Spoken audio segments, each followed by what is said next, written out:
जय श्री कृष्णा। स्वागत है दोस्तों आप सभी का आपके चैनल जी जायसवाल यूट्यूब स्टोरी में। दोस्तों आज हम सुनेंगे बैसाख मास महात्म्य कथा अध्याय 4 के बारे में। आज इस कथा में सुनेंगे हम बंदरी की कहानी। एक राजा था। वह बैसाख माह में प्रतिदिन ब्रह्म मुहूर्त में उठकर गंगा जी में स्नान करता था। राजा का आदेश था कि मुझसे पहले गंगा जी में कोई भी स्नान नहीं करेगा। राजा जब गंगा जी में स्नान करने जाते तो उन्हें प्रतिदिन शांत जल के स्थान पर हिलता हुआ हलचल युक्त जल दिखाई देता था। तो राजा को संदेह होता था कि निश्चय ही मुझसे पहले कोई प्रतिदिन गंगा जी में स्नान करता है। अतः राजा ने नदी के तट पर पहरेदार बिठा दिए। गंगा जी के तट पर एक वृक्ष था, उस पर एक बंदरिया रहती थी। वह प्रतिदिन राजा के स्नान करने से पूर्व स्नान करके वृक्ष पर चढ़कर बैठ जाती थी।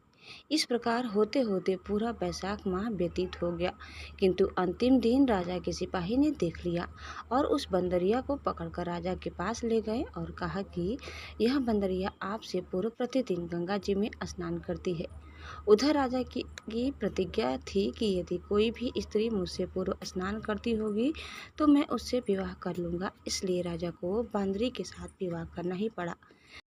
बैसाख स्नान के पुण्य से बंदरी के गर्भ ठहर गया। 9 मास पूर्ण होने पर बंदरी ने राजा से पूछा कि शिशु जन्म के समय मुझे क्या करना चाहिए। तब राजा ने महल में एक घंटी लगवा दी और बंदरी से कहा कि जब तुम्हें दर्द हो तो उसे बजा देना, मैं संपूर्ण प्रबंध कर दूंगा। राजा की अन्य रानियां भी थीं, उनकी कोई संतान नहीं थी। बांदरी को गर्व है यह समाचार जानकर अन्य रानियां मन ही मन बांदरी से ईर्ष्या करने लगी और भावी संतान का नाश करने हेतु विभिन्न योजनाएं बनाने लगी। घंटी लगी देखकर एक रानी ने बंदरी से इसका कारण पूछा।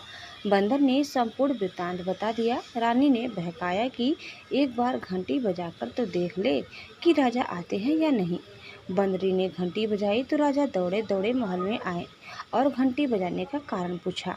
इस पर बंदरी ने उत्तर दिया कि मैंने तो रानियों के कहने पर घंटी बजाई थी।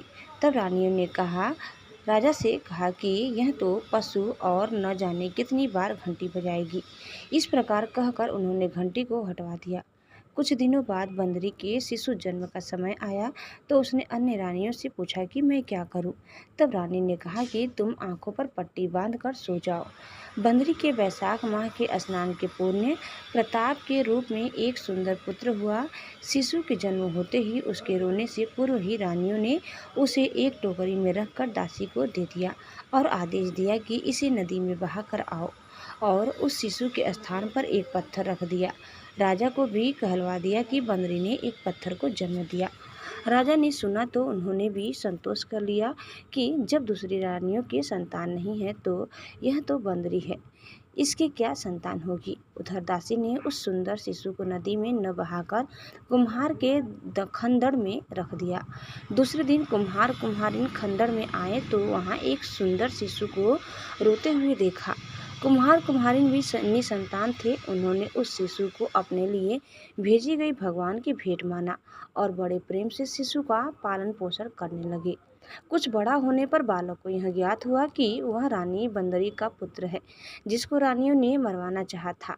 एक दिन वह बालक कुम्हार के बनाए हुए मिट्टी के हाथी घोड़े लेकर पनघट पर जा बैठा और दासियों को देखकर कहने लगा कि आओ रे मेरे मिट्टी के हाथी घोड़े पानी पियो।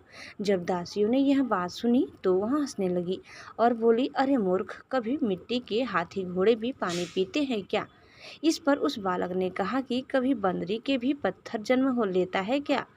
उस बालक की यह बात दासियों ने जाकर महल में कही। तब रानियों ने दूसरे दिन विष मिलाकर लड्डू भेज दिए।